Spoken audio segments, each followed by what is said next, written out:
계속해서 히브리서 6장 이어져 가겠습니다. 1절부터 6절인데요. 오늘 말씀인데 4절부터 6절까지 그냥 읽겠습니다.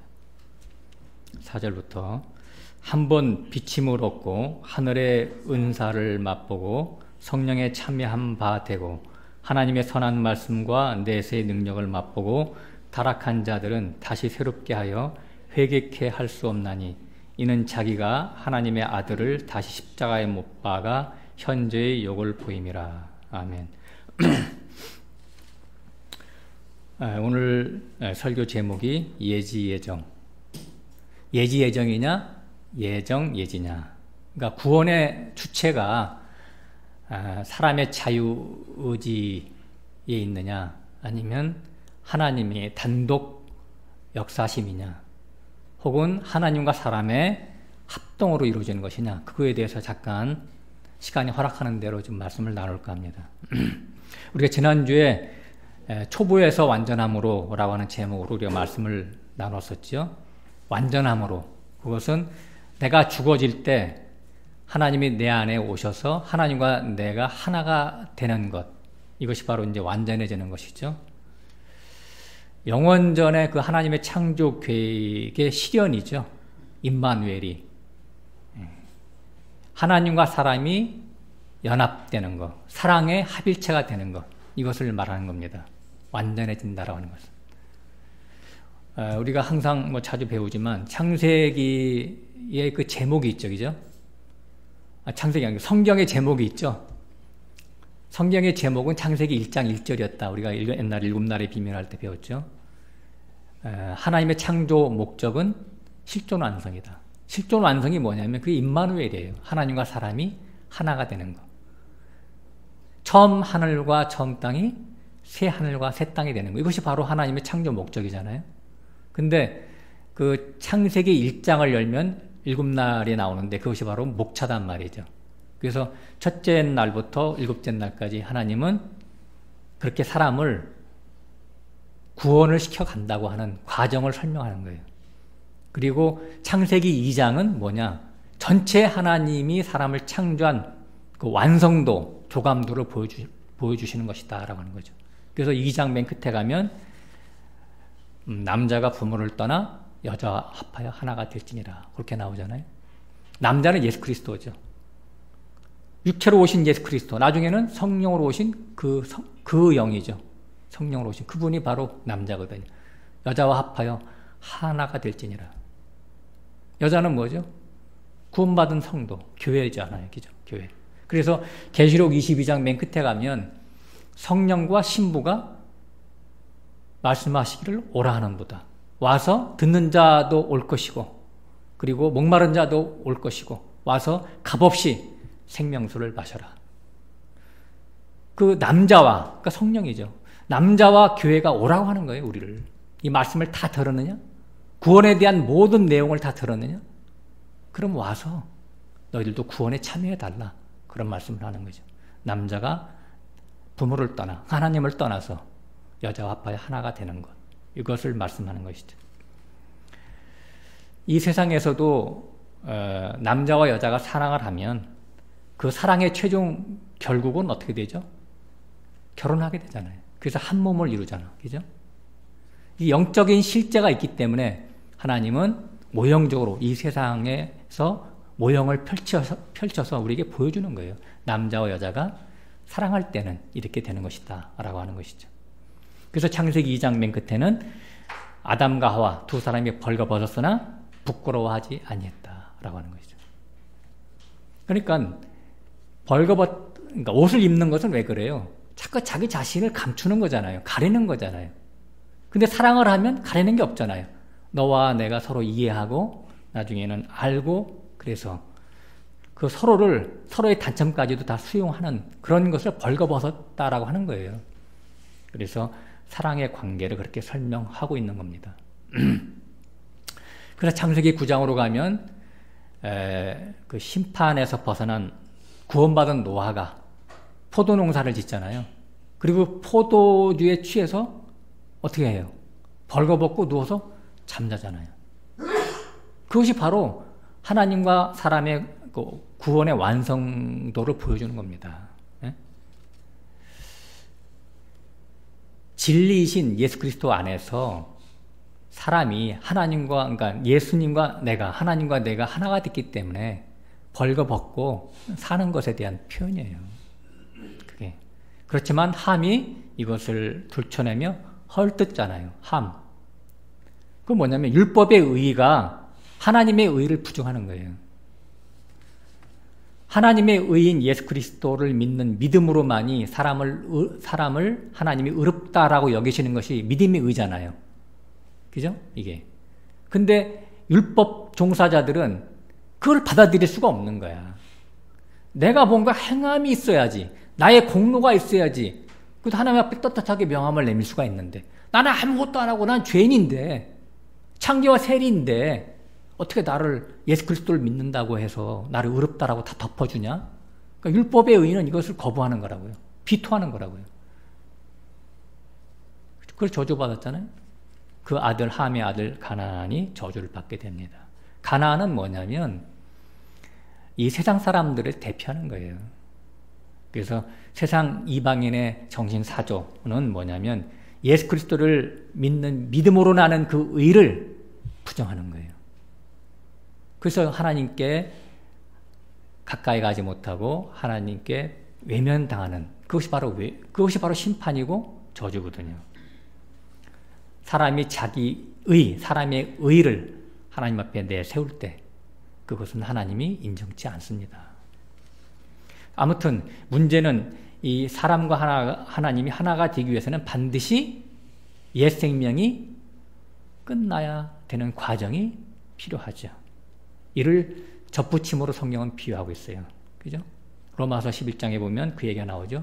돌 감람나무였던 내가 참 감람나무이신 예수 그리스도께 접붙임을 받아야 된다라고 하는 거예요. 근데 중요한 포인트가 뭐냐면 접붙임을 하려면 나도 잘려져야 되고 예수도 잘려져야 되죠. 그죠? 접붙임을 주는 나무인 예수 그리스도가 십자가에서 못 박혀 죽었잖아요. 그럼 그거로 끝나는 게 아니라 나도 내 본가지에서 잘려져야 되잖아요. 밑둥에서. 그 참 감람나무에 접붙임을 하려면. 그러니까 나도 십자가에서 똑같이 죽어줘야 되는 거예요. 나 옛사람이. 이 나의 잘려져감, 나의 죽음을 초보에 해당되는 사람들은 모른다라고 하는 거예요. 십자가의 도를 모르거나 아니면 가르침을 받아도 듣기 싫어서 외면하는 것이죠. 그냥 그 사람들은 나 자신은 건드리지 마. 나는 그냥 세상을 그대로 탐하고 있을 테니까 예수님이 십자가에서 나 때문에 나 대신 돌아가셨다라고 하는 건 난 그냥 그건 받아들일 수가 있어. 그렇지만 나의 손실은 내가 견딜 수가 없어. 그거잖아요. 그러니까 믿음의 초보에 있단 말이에요.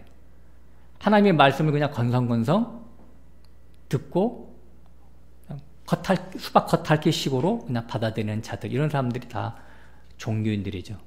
하나님을 믿는 목적이 뭐냐? 이 세상 복받기 위해서 믿는 것이죠. 그러니까 그것은 해당되지 않는 거예요.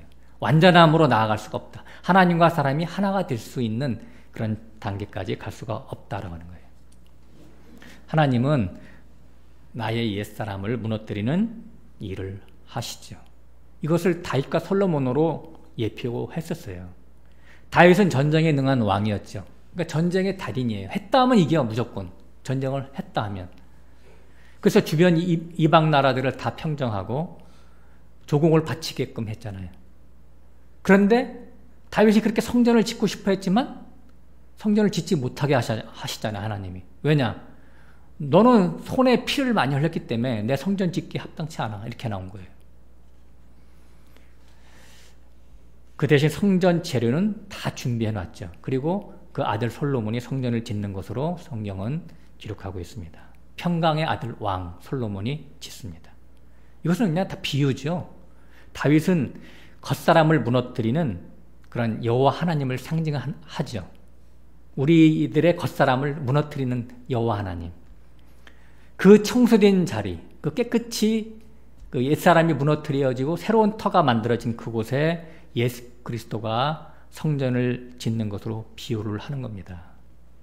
다시 말해서 하나님의 일하심으로 옛사람이 죽어지면 그때 새 사람이 하나님과 연합돼서 하나님의 성전으로 내 안에 건축되는 것에 대한 구원의 이치를 보여주는 것이죠. 그죠? 그러므로 십자가라고 하는 것은 예수 그리스도의 십자가만 외치는 자는 초보에 머무르는 젖먹는 아이들이다.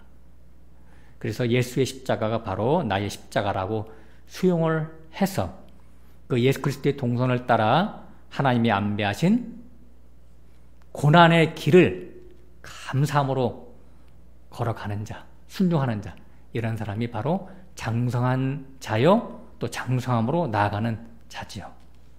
그러니까 완전한 대로 나아간다라고 하는 것은 이게 보통 말이 아니죠. 그래서 사도들도 서신서에 보면 계속해서 그렇게 했어요. 예수 그리스도의 장성한 분량으로 자라가라. 또 베드로 사도도 신의 성품에 참여하는 자가 되라. 이렇게 얘기하고 있죠. 그러니까 분명한 구원의 이정표, 목표를 제시하고 있습니다. 그걸 성화라고 그래요. 저는 그걸 성화라고 그래요. 거룩을 닮아간다. 거룩은 뭐 예수 그리스도만 거룩한 거예요. 주님만. 그래서 예수 그리스도를 닮아가는 자가 되자. 저는 그렇게 계속해서 여기서 외치고 있는 겁니다. 이것을 줄여서 성화라고 하죠. 근데 기독교에서 말하고 하는 성화주의는 이거하고 틀려요. 기독교에서 말하고자 하는 성화주의는 우리가 하나님을 믿었으니까 우리가 윤리도덕적으로도 깨끗하자. 뭐 틀린 건 안 좋은 건 아니죠. 좋은 거죠. 당연히 윤리도덕적으로 깨끗해야 되죠. 그러나 본질에서 벗어났단 말이에요. 그 말이. 본질만 얘기해야 되죠. 아니 우리가 옛사람이라고 하는 것은 욕심덩어리인데 욕심덩어리가 철회가 돼가지고 내가 죽은 자처럼 산다면 당연히 윤리도덕적으로도 이웃에게 좋은 일만 하지 해로운 일을 하겠어요? 그러나 이런 것들은 놔두고 본질은 놔두고 나는 죽지 않고 그냥 겉모습만 남에게 이렇게 거룩함, 뭐 올바름, 착한 사람, 남을 도와주는 사람 이렇게 되면은 옛날 바리새인하고 똑같은 거예요. 내 속은 안 바뀌고 저 사람은 예수 믿는 사람이니까 이렇게 내가 그 사람들한테 나쁜 사람 외부 사람들한테 나쁘게 보이면 안 되지. 이렇게 속은 안 바뀌고 겉만 바뀌는 거 이걸 외식하는 자라고 하잖아요. 그죠? 그래서 착한 사람이 되자 좋은 사람이 되자라고 하는 기독교 성화주의하고는 약간 차등성이 있다라고 하는 것을 알아두세요. 전도서 7장에 보면요 이렇게 나와 있어요. 놀라지 마세요. 이런 말이 있어요. 너희는 지나치게 의인이 되지 말고 또 지나치게 악인도 되지 말라. 그러니까 사람들이 볼 때 지나친 의인이 되면 뭐 어떻게 돼? 자기 자랑이 있잖아 여기. 욥처럼 내가 고아의 아비가 됐고 과부의 남편이 됐어.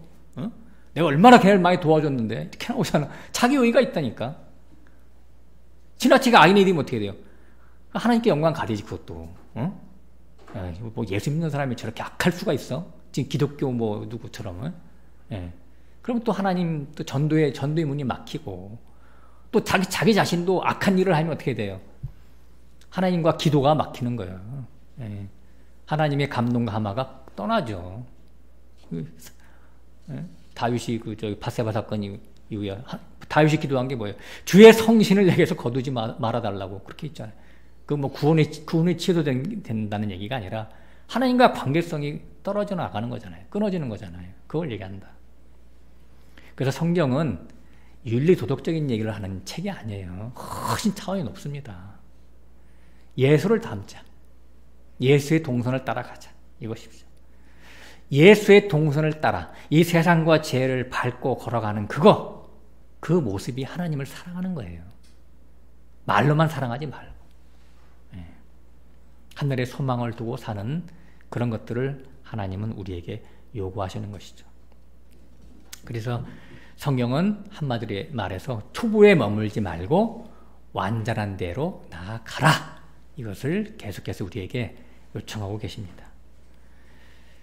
근데 오늘 본문 읽어보면 중요한 포인트가 있는데요. 6절만 잠깐 볼까요? 우리가 다음 주에 더 자세히 할 거지만 6절 보면 타락한 자들은 다시 새롭게 하여 회개케 할 수 없나니 이게 나왔어요. 타락한 자들.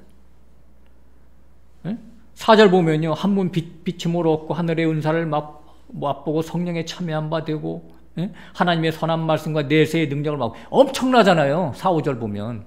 예? 깊이 하나님의 세계에 들어 발을 들여놨던 사람인 것 같았는데 6절에 보면 갑자기 타락한 자들이 나온단 말이에요. 이게 어떻게 가능한가? 여기 이제 원어에는 떨어져 나가는 자들 이렇게 나와 있어요. 낙오하는 자들. 예. 천성길을 향해서 잘 가다가 도중에 떨어져 나가는 자들이 있다는 얘기예요. 예. 그래서 오늘 제가 제목을 써놨지만 도대체 어떤 이유 때문에 이런 일이 발생할 수 있을까? 예?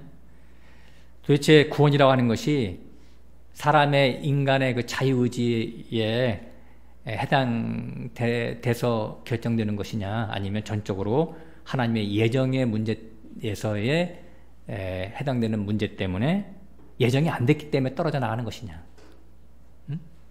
사람이 자유의지를 통해서 하나님 앞에 막 달려가다가 또 자유의지를 잘못 사용해서 하나님에게서 빠이빠이 하고 떨어져 나가는 것이냐. 이제 그런 것들에 대해서 잠깐 나누어 보려고 제가 제목을 썼습니다. 예지 예정은 지금으로 보면 이제 알미니안주의죠. 그러니까 이걸 채택하는 교파가 지금 침례교회, 성결교회, 감리교회 그런 쪽이에요. 그리고 예지는 칼빈주의죠. 예, 그래서 장로교회 쪽이죠. 예. 그건 뭐 다 아시죠? 예. 그래서 알미니아는 사람의 자유의지를 중시해요. 예. 그래서 사람은 로봇이 아니다. 그래서 우리에게 주어진 그 자유의지를 통해서 하나님을 내가 믿을 수도 있고 안 믿을 수도 있다. 이제 이렇게 얘기하는 것이죠. 제가 여태까지 설교를 이렇게 해왔어요. 알미니안주의 쪽으로. 예. 근데 제가 오늘 이 설교를 앞으로는 아마 반대로 할 것 같습니다. 뒤집을 것 같습니다. 이번 기회에 제가 저의 잘못을 제가 회개하면서 너무나 감사한 거예요. 하나님이 알게 해주셔서. 아무튼 그래서 알미니안주의자들은 복음을 들었을 때 인간 스스로가 하나님을 선택해서 믿을 수도 있고 안 믿을 수가 있는데, 믿고자 하는 자를 하나님이 미리, 얘가 창조되기 전에 얘를 알기 때문에 하나님이 미리 아시고 그를 예정하셨단 말이에요. 예정했다는 건 뭐냐면 생명책에 기록했단 말이에요. 하나님이 미리 정해서 생명책이 기록된 게 아니라 얘는 자기 자유의지를 가지고 하나님을 잘 믿어서 구원받을 자로 하나님은 다 아실 거 아니에요. 그러니까 미리 아시고 얘는 생명책에 기록해 놓은 거야. 생명책에. 그래서 이거를 미리 아시고 정했다. 예정 이렇게 나옵니다. 그러니까 구원의 주체가 누구에게 있어요? 사람에게 있죠. 사람의 자유의지에 의해서 구원을 받을 수도 있고 안 받을 수 있다. 이렇게 얘기하는 사람들이 알미니안주의입니다. 제가 이렇게 여태까지 설계해왔어요. 반면에 칼빈의 예지로는 그게 아니죠. 사람의 자유의지를 인정하지 않습니다. 선악과 먹은 인간은 완전히 죽었어. 완전히 죽어서 하나님의 선을 택할 수가 없단 말이에요. 선택할 수가 없다, 사람이. 전적 타락을 주장합니다. 반면에 이제 알미니안주의는 부분적인 타락을 주장하기 때문에 그렇게 할 수 있다는 얘기고, 전적 타락. 이런 사람을, 전적으로 타락한 이런 사람을 하나님이 그냥 일방적으로 긍휼히 여기셔서 찾아와서 구원하신다. 라고 하는 내용이 바로 칼빈의 예정론이에요. 이런 하나님의 선택을 받은 사람을 로마서에서는 긍휼의 그릇이다. 라고 하는, 선택을 받지 못한 자는 진노의 그릇이다. 라고 하는 것이죠. 긍휼의 그릇, 사랑을 받은 자다.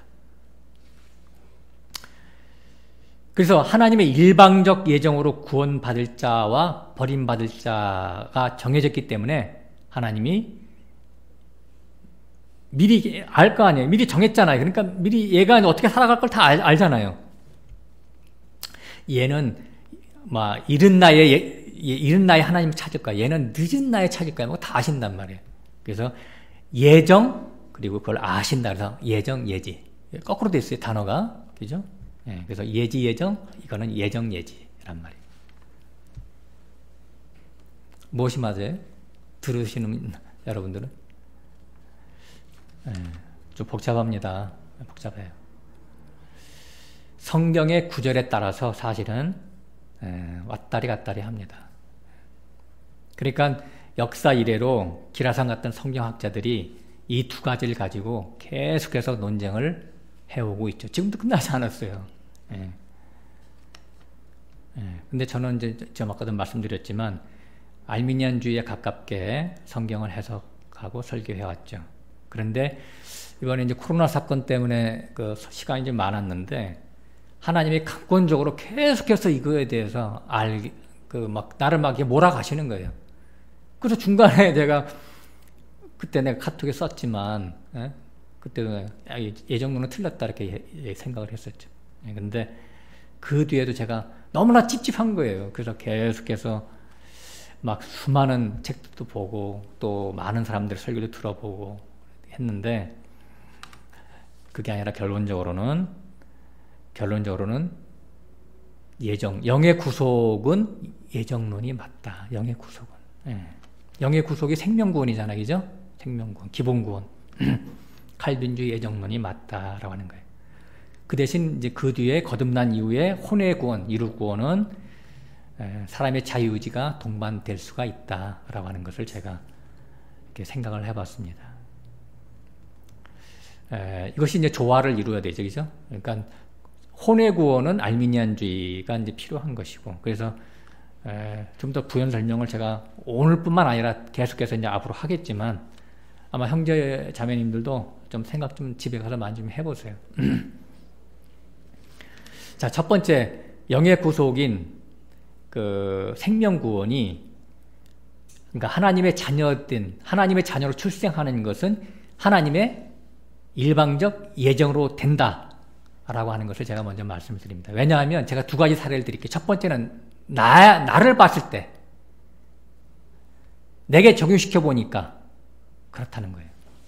아까 찬양 부를 때 잠깐 말씀드렸지만 저는 저의 구원을 지금은 전혀 의심할 수가 없어요. 의심이 안 돼.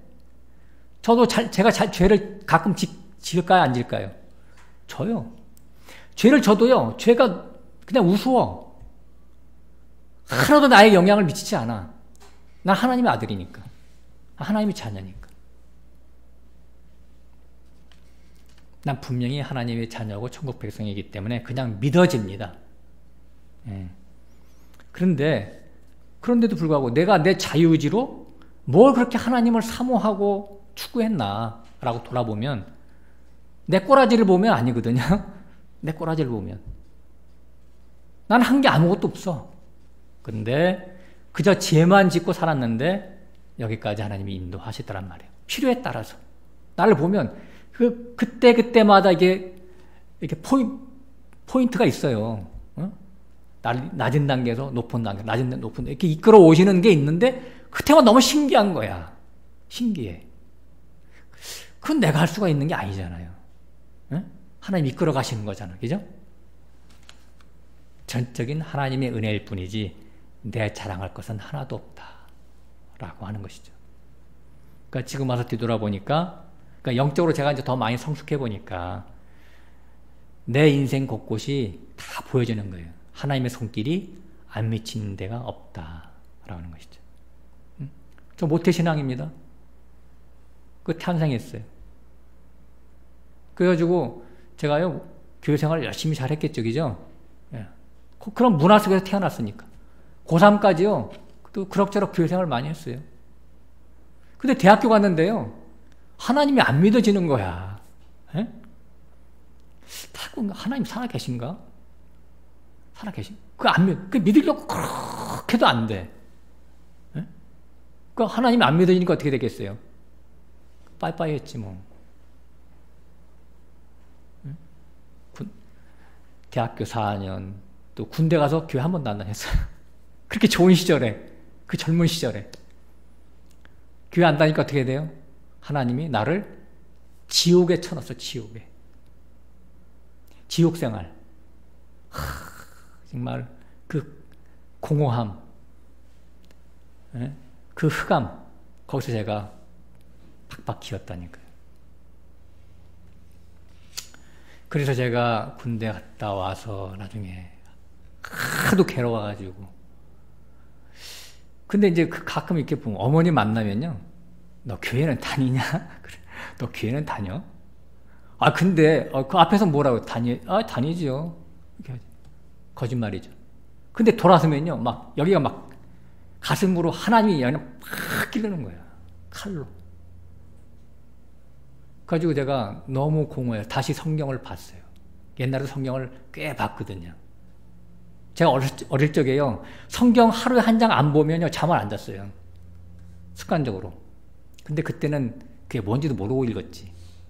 근데 제가 하나님을 배신하고 공허함 속에서 지옥을 헤매다가 다시 성경을 봤는데요. 다니엘부터 딱 봤거든요. 그냥 믿어지는 거예요. 하나님이 살아계시. 너무 놀라운 거예요. 너무 놀라워. 그리고 성경을 보면요. 그 영적인 비유까지도 막 이렇게 어떤 부분에서 막 알아지는 거예요. 야, 이 성경이 이런 뜻이었었어. 그러니까 내가 거부할 수가 없는 거야. 하나님이 너무 좋아.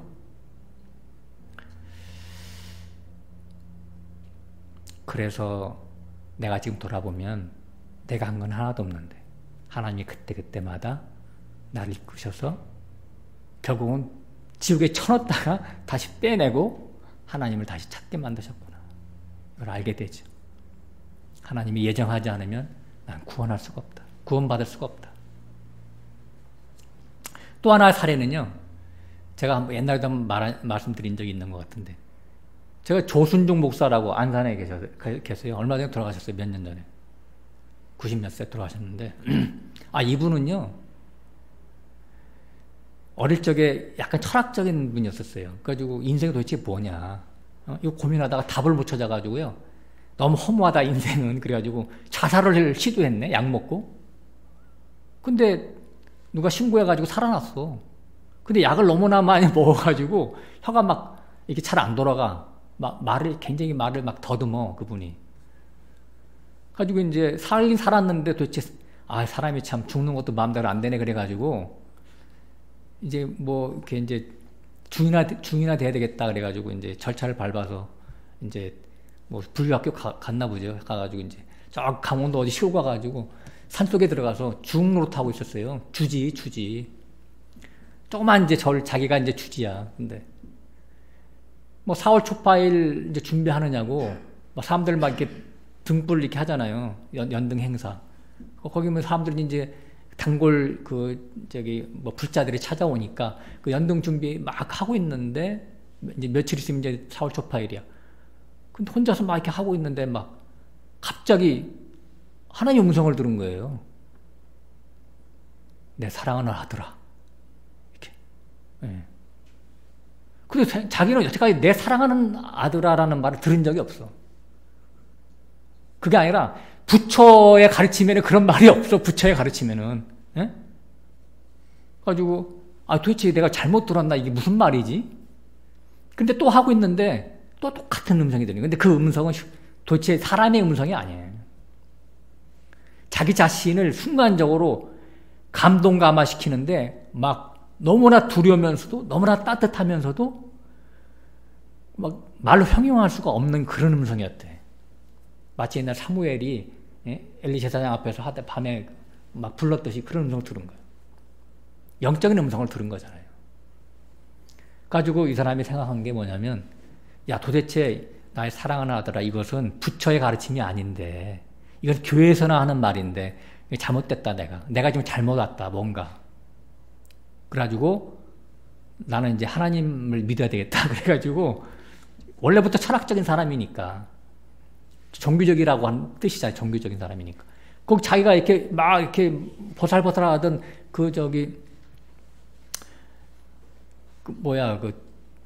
불상들을 막 다 무너뜨리고 목 자르고 막 그랬대요. 나 내려간다 이제. 에? 가지고 이제 그러고서 막 하나님 불자들이 와가지고 그걸 보았을 거 아니야. 가지고 우리 갑자기 주지가 미쳤다. 가지고 신고했대요. 경찰한테 붙잡혀 갔어. 그러니까 경찰서 앞에서, 경찰 앞에서 이렇게 취조하는데, 취조받다가 기절을 했어. 근데 죽었어요, 죽었어. 이 사람이. 갑자기. 죽을 수 있는 상황도 아닌데. 근데, 3일 만에 이 사람이 깨어났는데, 이제 이제 생략을 할게요. 근데, 자기가 천국과 지옥을 갔다 온 거야, 이 사람이. 가지고, 목사가 됐어요. 신학교 가가지고, 깨어나가지고. 근데 이제 말은 그렇게 잘 못해. 설교를 못해.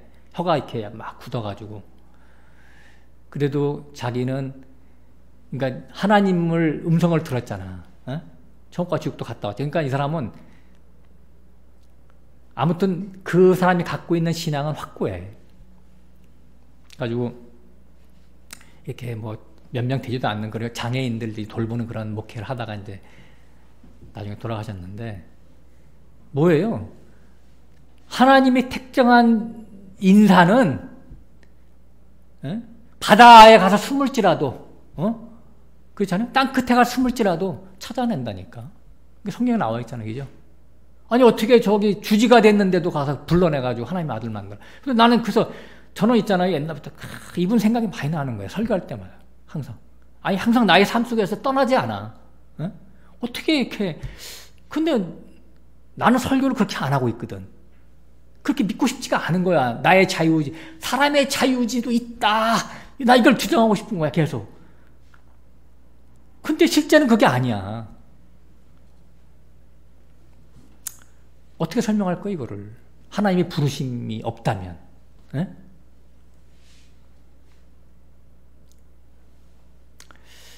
예지-예정 혹은 예정-예정, 예정-예지든 공통점은 뭐냐면 영원전에 하나님의 생명책에 농명된 것은 공통점이에요. 그것이 하나님이 정해서 농명했든지 미리 뭐 이 사람이 잘 믿을 것 같아 그래서 농명이 됐든지. 근데 제가 생각할 때는요, 사람의 자유의지는 하나님의 예정을 벗어날 수가 없다. 자유의지를 하나님이 사용하십니다. 그리고 하나님의 예정 또한 사람의 자유의지를 넘어갈 수가 없다.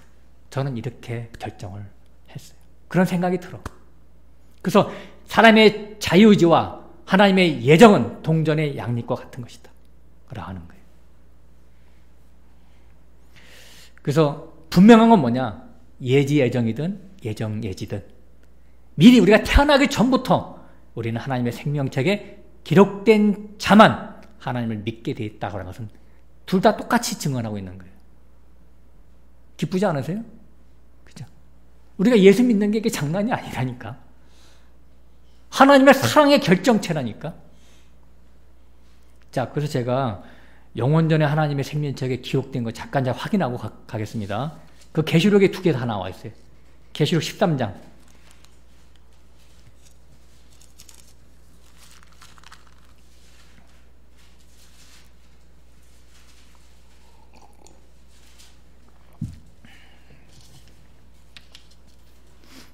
(8절)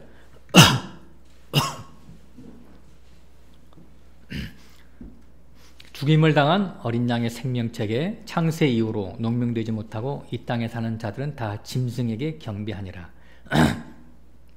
자, 8절이 그 킹제임스 성경과 헬라어 원어 성경은 이렇게 나와 있어요. 창세로부터 죽임당한 어린 양의 생명책 이렇게 나와 있어요. 예. 그러니까 이건 내가 원어를 봤는데도 그래 나와 있더라고요. 헬라어 원어도. 그러니까 어린 양이 누구냐? 어린 양이 누구냐? 창세로부터 죽임당한 어린 양이야. 창세로부터. 네. 요 말은 제가 나중에 또 더 자세히 설명 한번 할 거예요. 네. 예수님은 영원전부터 죽기로 예정됐단 말이에요. 네? 그래서 가죽옷이 여기서 나오는 거, 가죽옷이.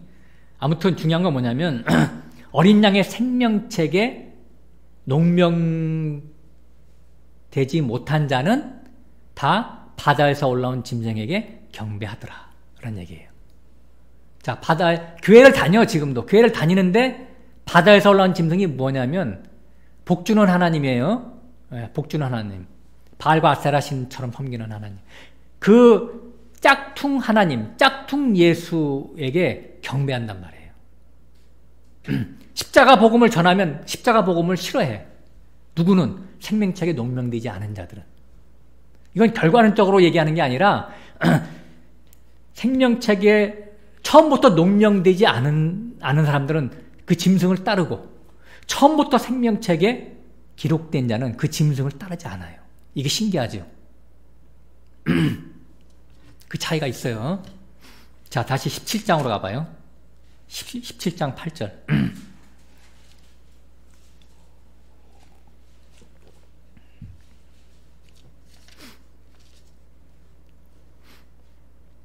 내가 본 짐승은 전에 있었다가 시방 없으나 장차 무적행으로부터 올라와 멸망으로 들어갈 자니 땅에 거하는 자들로서 창세 이후로 생명책에 농명되지 못한 자들이 이전에 올라 있었다가 시방 없으나 장차 나올 짐승을 보고 기이 여기리라.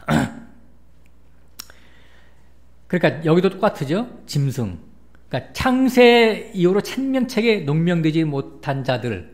그러니까 이건 뭐냐면 미리 창세 전에 생명책에 농명되지 못한 자들은 이 땅에서 종교 생활하면서 아무리 십자가의 복음을 전해도 그 십자가의 복음을 듣지 않고 복 준다고 하는 짐승이 너무 하나님 같아. 너무나 은혜스럽고 사랑스러운 하나님 같아서 그 짐승을 하나님이라고 부른다. 그런 말이에요. 무슨 말씀인지 알겠죠? 시간이 없으니까 더 자세히 못하고. 중요한 것은 어쨌든 그렇단 말이에요. 우리들이 이름이 영원 전에 하나님의 생명책에 미리 농명됐단 말이에요. 예지든 예정예지든.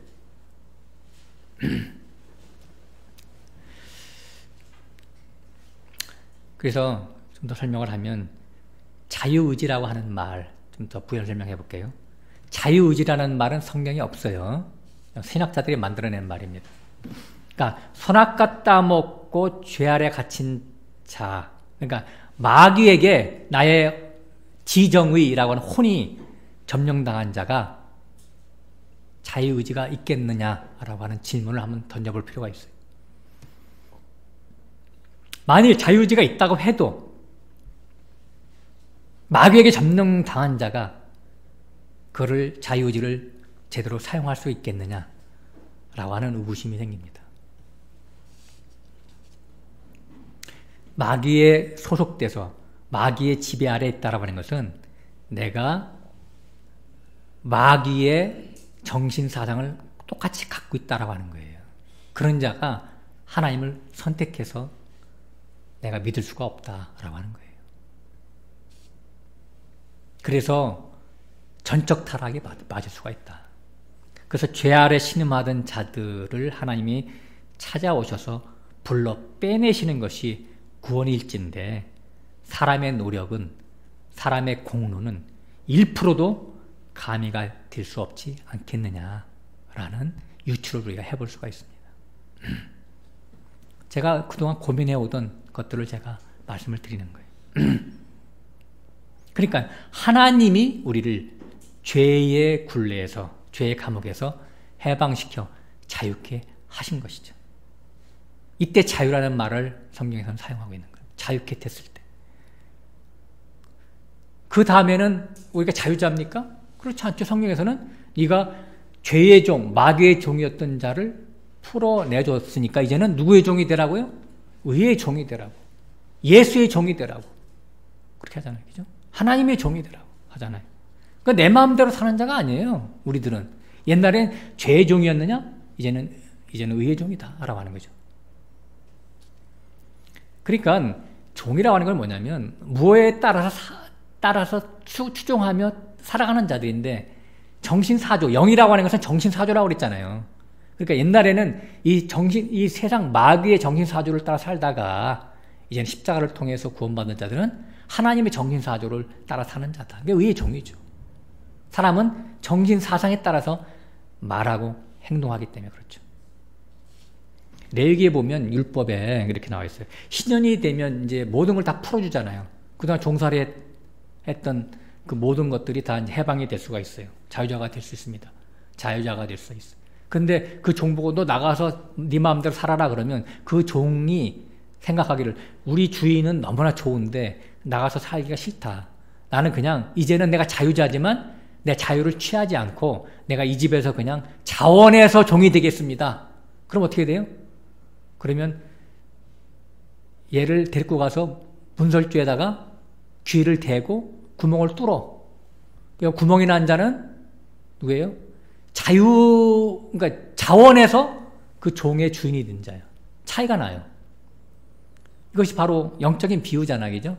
우리가 다 옛날에 마귀종이었다가 우리의 자유의지를 통해서 자원해서 하나님의 종이 된 자, 이런 자들이죠. 종된 자가 함부로 살 수가 없잖아요. 그죠? 하나님의 뜻대로 살아야지. 그게 바로 우리들의 모습이에요. 그래서 이 예수 그리스도의 의의 종이 된 자들은 자원했기 때문에 기쁨과 감사로 나머지 인생을 살아가는 자들로 이렇게 비유가 되는 것입니다. 제가 11조 설교할 때 그랬죠. 하나님의 것은 하나님께, 가이샤의 것은 가이샤에게. 하나님은 왜? 사람의 것을 받지 않으신단 말이에요. 그게 가장 기본이야, 기본. 하나님을 생각할 때. 그건 또 마찬가지란 말이죠. 사람의 것은 의미가 없단 말이에요. 천국 갈 때. 사람의 공로가 1%라도 포함될 수가 없단 말이에요. 천국 가는 데 있어서. 사람의 공로가, 사람의 의의가, 사람의 행위가, 사람의 노력이 다 거부당하는 거예요. 100%. 의의는 없나니 하나도 없다. 그러죠, 성경이. 하나님의 보시기에 사람은 그냥 뭐예요? 너 지렁이 같은 야고바 그러잖아요. 지렁이요, 기생충이요, 바퀴벌레라니까. 그래서 어떤 사람이 이런 말을 했더라고요. 제가 읽다 보니까, 책을 읽다 보니까. 죄인이 천국에 대해서 상상할 수 있다라고 하는 것은 마치 지렁이가 매니큐어를 상상하는 것과 똑같다. 무슨 말인지 알아요? 아주 참 재밌는 말이야. 지렁이는요, 연체동물이라서 우리 손톱 같은 이런 딱딱한 뼈가 없어. 연체동물이라. 에? 그러니까 지렁이는 매니큐어를 바른다는 상상이 안 가. 매니큐어가 뭐고, 매니큐어를 어디다 바르고, 매니큐어가 무슨 가치가 있는지 몰라. 그것이 마치 죄인이 천국을 상상하는 것과 똑같단 말이에요. 죄인은 천국을 상상할 수가 없다는 얘기예요. 왜? 마귀에게 점령당했기 때문에. 에? 그러니까 이런 죄인이 무슨 자유의지가 있어가지고 하나님을 생각하고 천국을 상상을 해서 하나님을 선택해? 이 세상이 얼마나 좋은데, 빛가번쩍하고 돈만 있어봐, 건강만 해봐. 요새 먹방에다가 전 세계 다 돌아다녀. 얼마나 싸, 가격도. 알바 조금 해가지고 또 돈 아무리 없어도 알바 조금 해가지고 또 외국 놀러 다니고 그러잖아요, 학생들. 천국이지 뭐, 이 세상이. 이 세상이 천국인데 저 천국을 뭐로 생각해? 죄인들이 그렇다니까. 천국에 대해서 생각을 안 해. 교회 다닐 수도 있어요, 교회. 왜? 나의 비즈니스를 위해서. 또 사람들에게 뽐내기 위해서. 또 경주사를 도움받기 위해서. 사람들의 관계성 늘리기 위해서. 교회는 다닐 수가 있지만 내가 목숨 바쳐서 천국을 사모하지는 않는다 라고 하는 것이죠. 이런 지렁이, 바퀴벌레, 기생충 같은 존재. 집에 바퀴벌레 가끔씩 보잖아, 그죠? 징그럽잖아.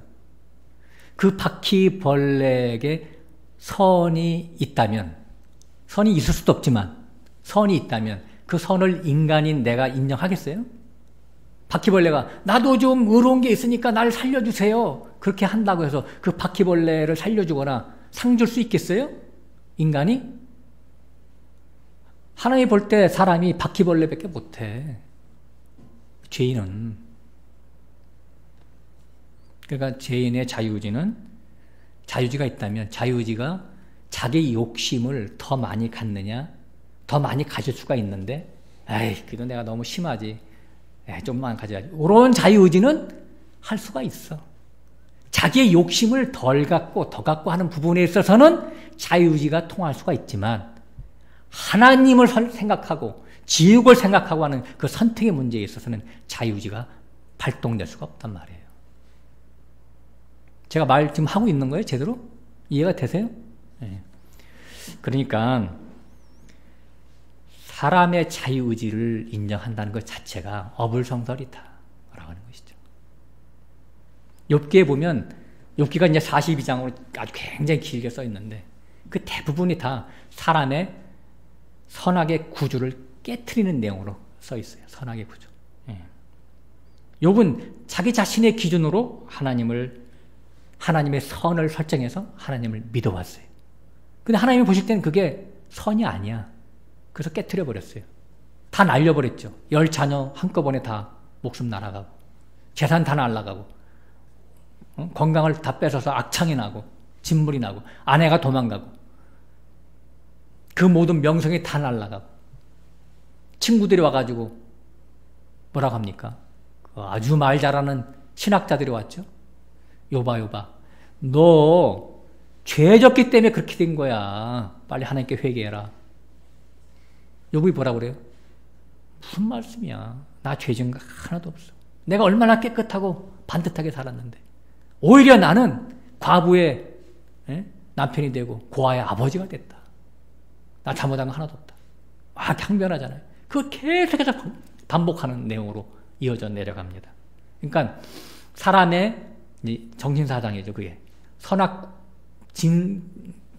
권선징악 그리고 인과응보 이것이 이제 인간의 모든 정신사고잖아요. 근데 하나님은 이런 정신사고하고는 하나님 관계가 없다는 얘기예요. 나중에 이제 그 하나님의 사자인 엘리야를 하나님이 보내서 얘기를 하죠. 욥아 내가 아무 잘못도 없다라고 네가 항변하고 있는데 그럼 네가 아무 잘못도 없는데 이런 재앙을 하나님이 주셨으니까 너는 옳고 하나님이 틀리다라고 하는 거냐? 이렇게 반문하죠.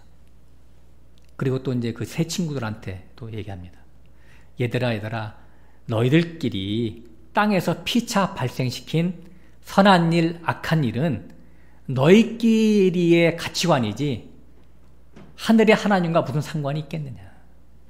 하나님은 너희 바퀴벌레들의 선악 때문에 하나님이 피해를 입거나 이익을 보는 게 하나도 없고 전혀 영향이 없고 그리고 전혀 관심거리도 아니다. 하나님이 이 인간의 윤리도덕적을 완전히 밟아버리잖아요.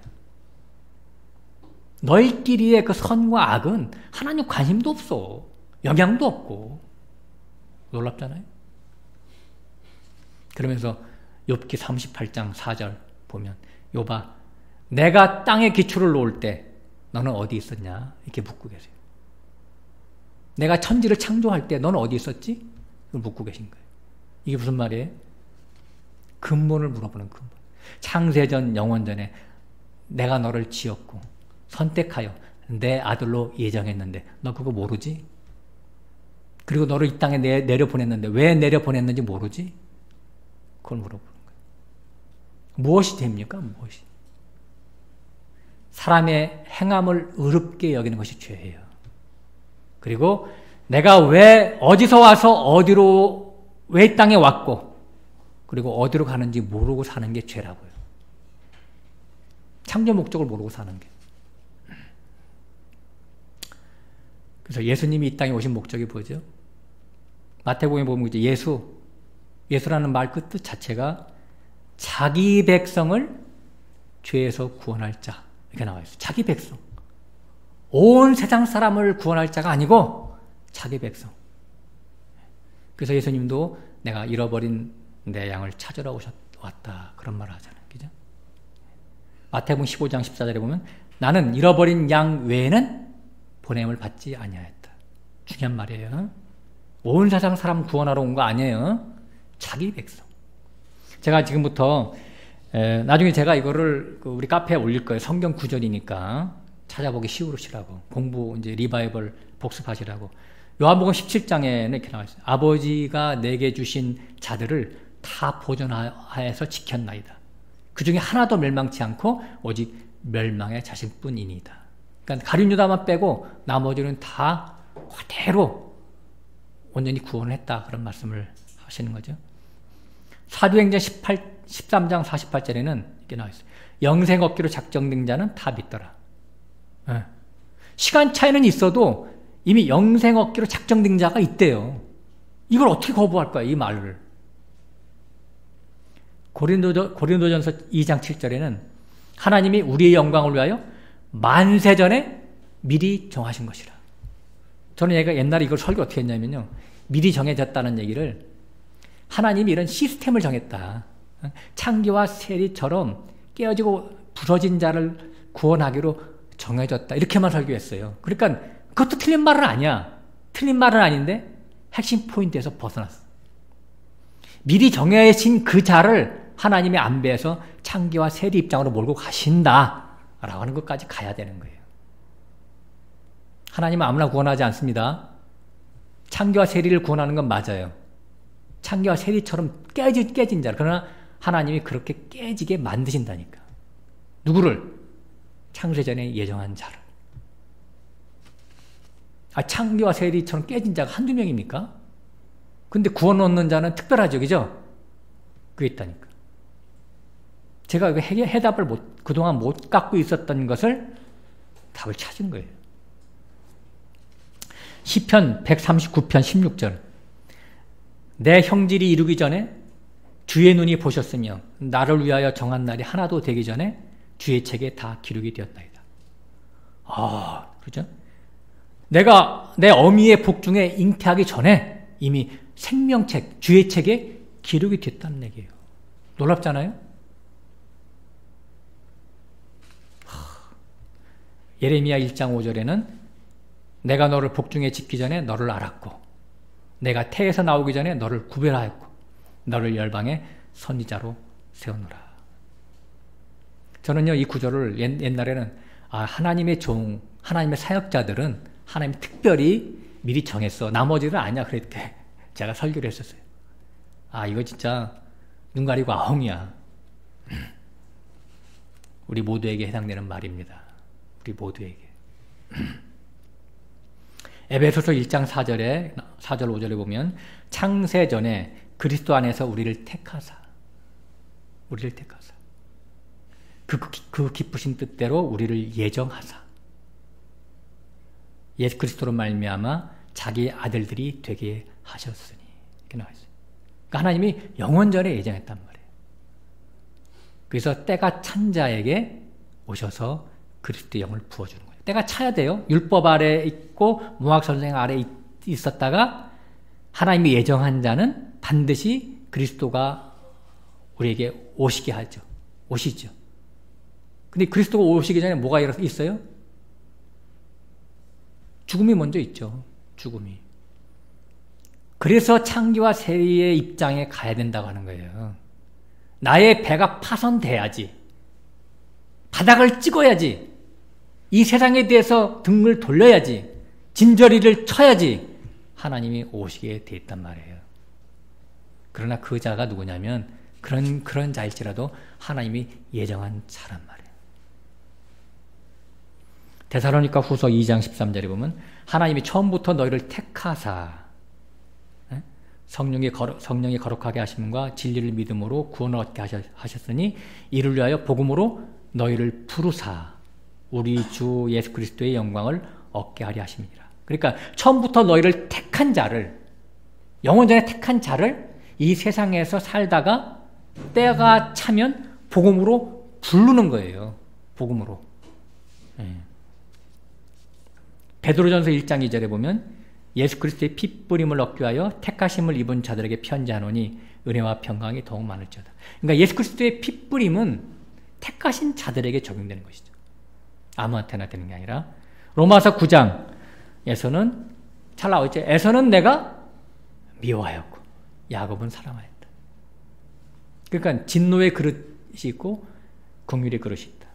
예전에 이 설교를 어떻게 했냐면 에서는 겉사람이고 야곱은 속사람이야. 그렇게 해서 넘어갔어요. 근데 그거 틀린 말은 아니에요. 근데 분명히 역사에서는 존재적으로 에서가 있었잖아요. 그죠? 야곱이 있었잖아요. 그죠? 역사적으로. 그러면 에서는 도대체 뭐야? 존재적으로.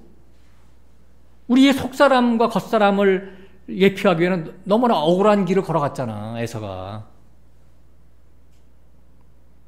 그러니까 이것은 속사람과 겉사람을 얘기하는 것도 맞지만 개체적으로 존재적으로도 이렇게 하나님이 정해진 자가 있단 말이에요. 그래서 예정론을 얘기하면 예정받은 자, 하나님이 택하심을 입은 자들은 좋아하지만 예정받지 못한 자들은 화딱지가 나는 거죠. 나는 그럼 뭐야? 나는 버려짐으로 예정됐단 말이야? 그렇게 나오는 거예요. 이사야서 보면 남은 자 구원이 이사야서 전체에 흐르는 사상이잖아요. 남은 자 구원. 그러면 누가 남게 했냔 말이죠. 자기 스스로 남은 거예요? 자유의지로? 누가 남게 한 거예요. 또 바벨론 포로에 갔다가 포로됐다가 다시 돌아올 때 소수가 돌아왔잖아요. 그럼 돌아온 자는 또 누구야? 그거? 어떻게 해서 돌아온 거예요? 누가 돌아오게 했어요? 자기가 돌아온 거예요? 자기 의지로? 그렇지 않다니까요. 눈물과 통고로 돌아왔거든요. 하나님을 사랑해서. 근데 이런 거 보면 미리 하나님이 정하지 않으면, 생명책이 기록되지 않았다면 그럴 수가 없다. 만약에 이게 자유의지라면 좋다. 그 자유의지마저도 하나님의 예정 안에 들어간 것이다 라고 저는 생각하고 싶습니다. 이사야서 65장, 이거는 길으니까 같이 한번 찾아보죠. 이사야서 65장 1절.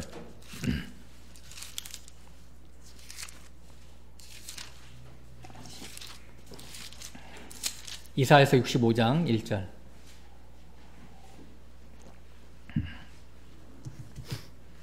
나는 나를 구하지 아니하던 자에게 물음을 받았으며 나를 찾지 아니하던 자에게 찾아냄이 되었으며 내 이름을 부르지 아니하던 나라에서 내가 여기 있노라 내가 여기 있노라 하였노라.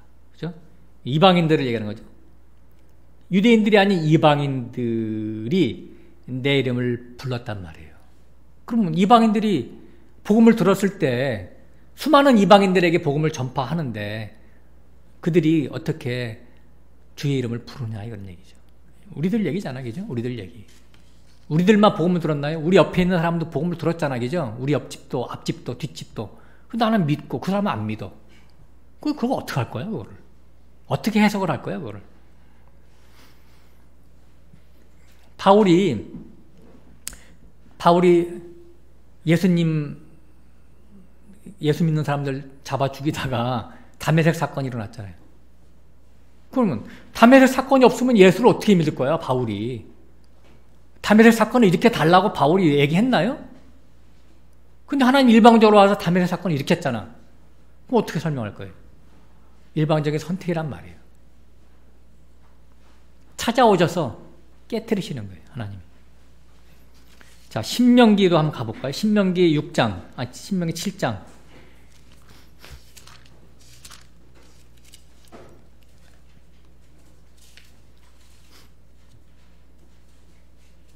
6절부터 8절까지 한번 읽어보겠습니다.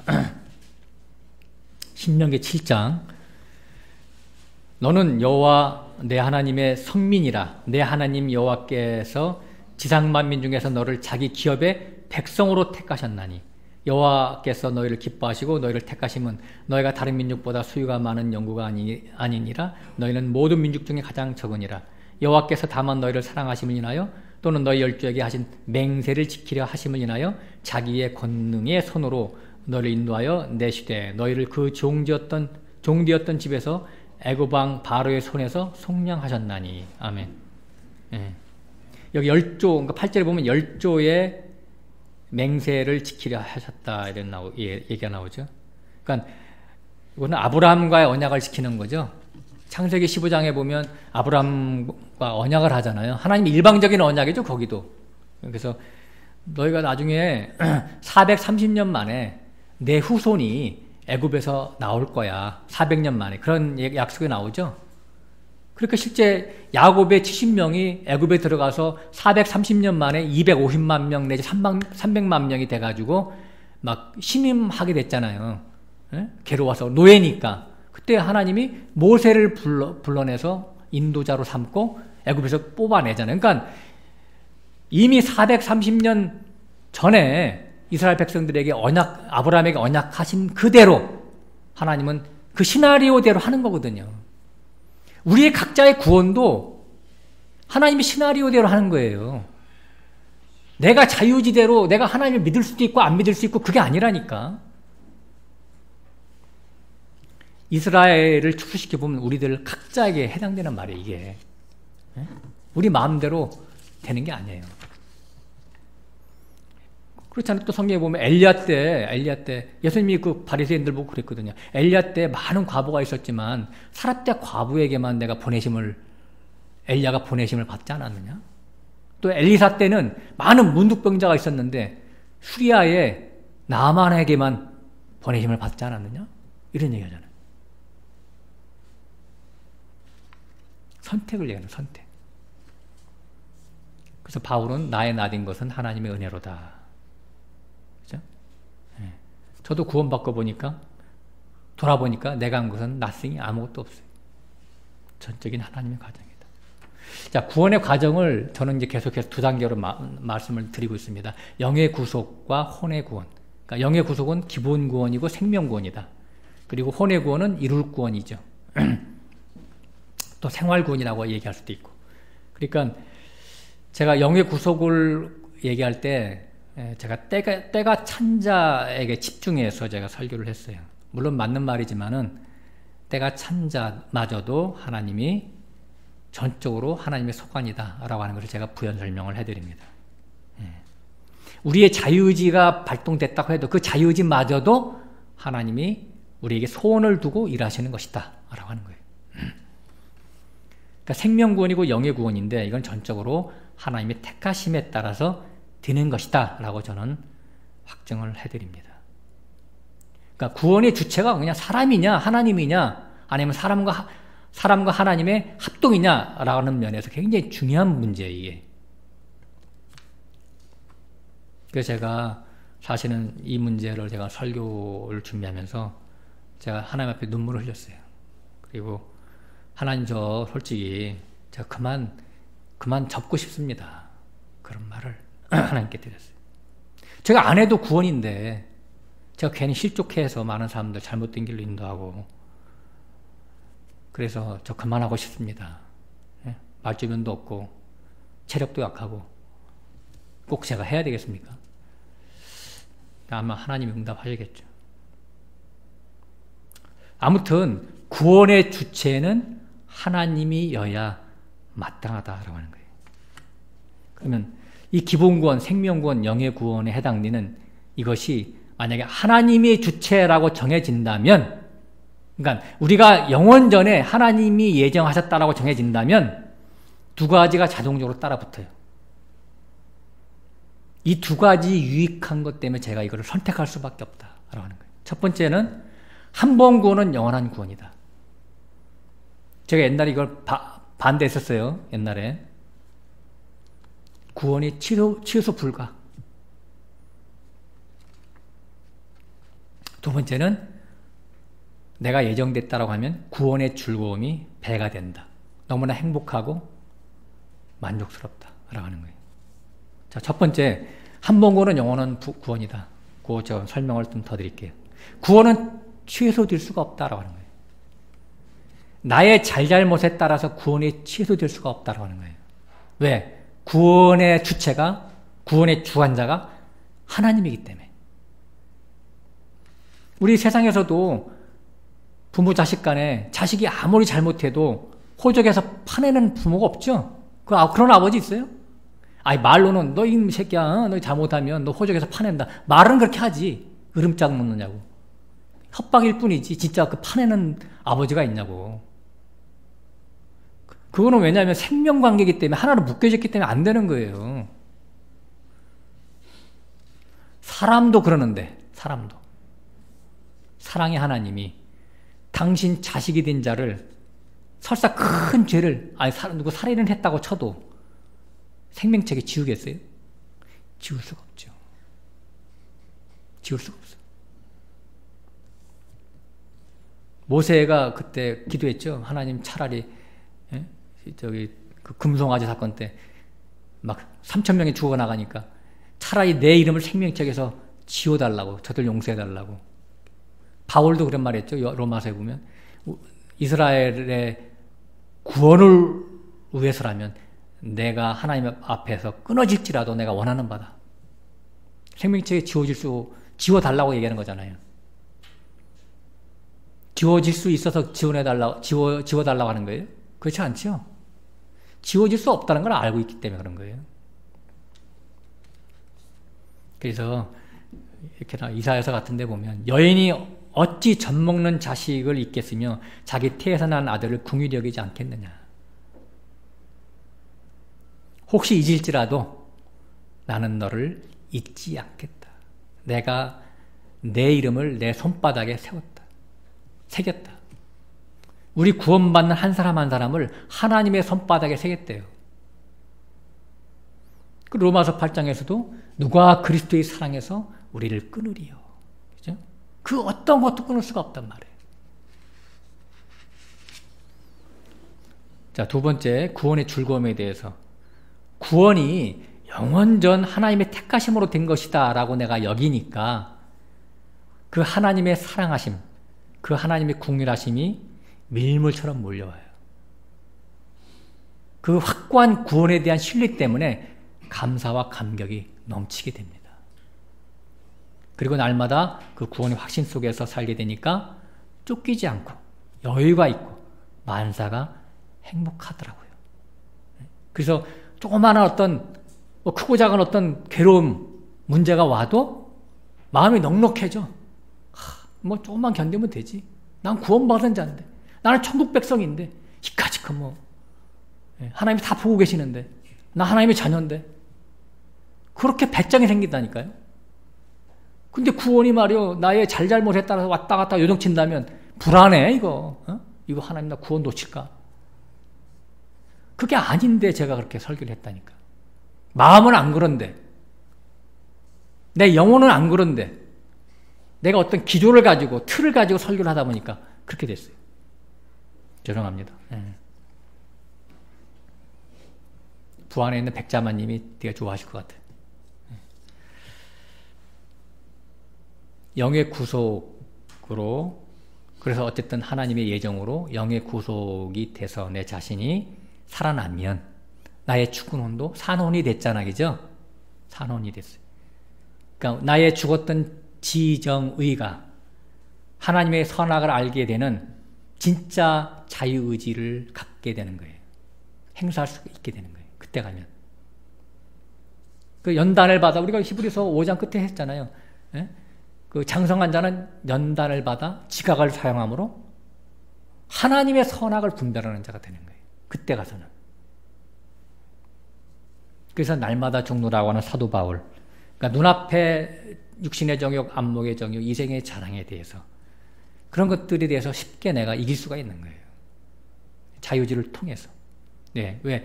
위의 것이 눈에 잘 보이니까. 내가 하나님의 자녀로 인침받았다라고 하는 그 확고한 믿음 때문에.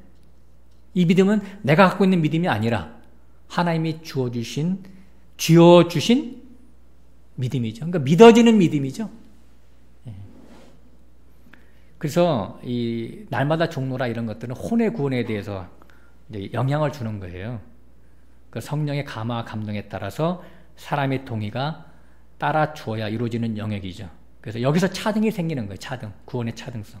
그래서 우리 다음 주에 제가 이제 할 건데 심판 때, 하나님 심판 때 공력이 불타서 겨우 얻는 구원. 고린도전서 3장에 나와 있죠, 그죠? 부끄러운 구원이 있을 수가 있다라고 하는 거예요. 그래서 혼의 구원의 차등 때문에. 그러나 바울처럼 달려갈 길을 믿음을 지키며 끝까지 완주했어도 실은 자신이 한 게 아니라 나중에 돌아보면 자신 안에서 그리스도가 소원을 두고 자기를 이렇게 바울을 움직여 갔으니까 이룰 구원이 잘 된 것도 나중에 자기가 한 게 있어요, 없어요? 자기 한 게 하나도 없어. 그래서 다 자기 자랑은 1도 없고 다 하나님께 공로를 돌려드리게 되는 것이잖아요.